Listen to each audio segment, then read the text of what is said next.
Right, this is big news. Massive piece of news and a huge setback to the Congress party. Ghulam Nabi Azad, the veteran leader of the Congress, has quit the Congress party.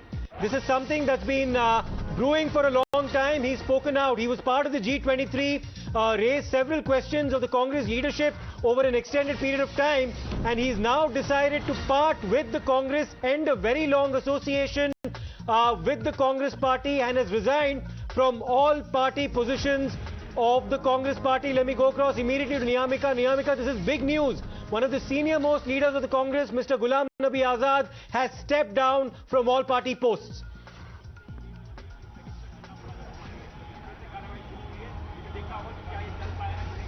Well, absolutely, this is a But before that, Shehzad big Poonawalla news. joins us on the phone line. Shehzad, this is a big setback for the Congress party. The desertion from within the ranks continues, with one of its senior most leaders now quitting the party. You see, there is no space for anybody who is Azad in Congress. There's only space for Ghulam. And the moment the Ghulam wants to be Azad, he has to leave the Congress, because in Congress there is no internal democracy, no internal accountability, no internal elections, no system of hearing anybody. And therefore, it's only about a parivar and their darbar. So anybody who's not a darbari is stifled and is put to the corner. And that's a personal experience I can share with you. 5 years ago, I have also quit this party. All the issues I flagged today, others are flagging and leaving the party.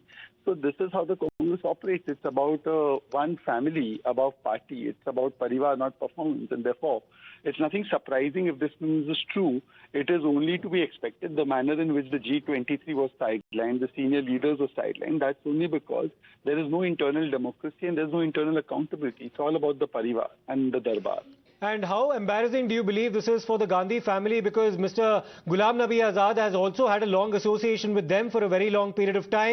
Yesterday, or a few days ago, you had Anand Sharma speak out against the Congress leadership, and now you have a person, a veteran of the Congress party, somebody who's occupied some very high posts, was their representative as the leader of the opposition in the Rajya Sabha, has now completely called it quits. You see, the party has now transmutated into one family's concern, and therefore the parivar is not embarrassed. The parivar, in fact, Rahul Gandhi is very happy that everybody who could be a potential threat or could question them is leaving the party, because Rahul Gandhi does not believe in internal dissent. He does not believe in internal democracy. He actually believes in autocracy, and he runs his party with an autocratic twist. And therefore, he is very happy that those people who could potentially raise questions or challenge him for the leadership are being forced to leave the party. But this shows that the Congress, which talks about democracy across the country, has internally imposed emergency to the extent that even senior leaders feel stifled, and one after the other, they are forced to leave the party. Today, the Congress should answer, where is their internal democracy? Why is it that these people, whoever raises questions on the performance of the parivar, are forced to leave?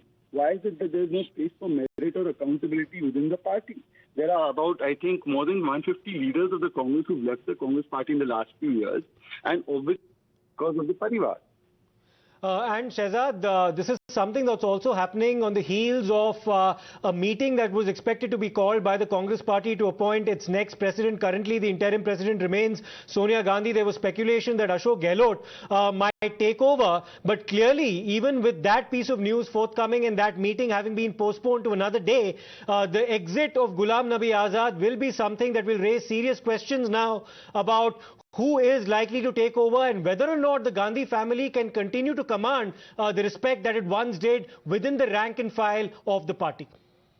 You see, the Gandhi family itself has now today become the most non-performing asset of the Congress party. It's a non-performing asset. It's a liability of the Congress party. But how to usurp and keep power in the party, and because of that, no elections are held, no accountability mechanism is allowed, and time and again the elections are postponed and the darbaris play along. So today, this is yet another evidence of that, and today the question must be asked that does Congress party, particularly the Gandhi family, have any locus standi to question or speak about democracy? Where is democracy within the Congress today? One needs to really find if there is any democracy left within the Congress party, because of which these leaders have to leave one after the other. ask you something that I think I ask you every single time there's a big exit from the Congress party. Will any lessons be learnt? Do you see the Gandhi family reach out to Ghulam Nabi Azad, try to placate him or bring big changes within the Congress party to ensure there are no other exits? 6 years ago, I had advised the Congress party that they must get rid of the parivar and allow performance to come in. They must allow elections, internal accountability.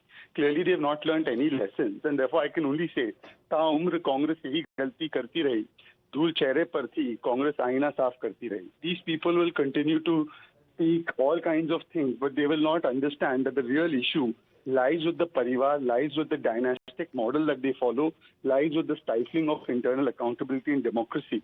And therefore, they've taken no lessons in the last 5-6 years. I doubt they'll take any lessons even going forward. Okay, all right. Shehzad, thank you for joining us.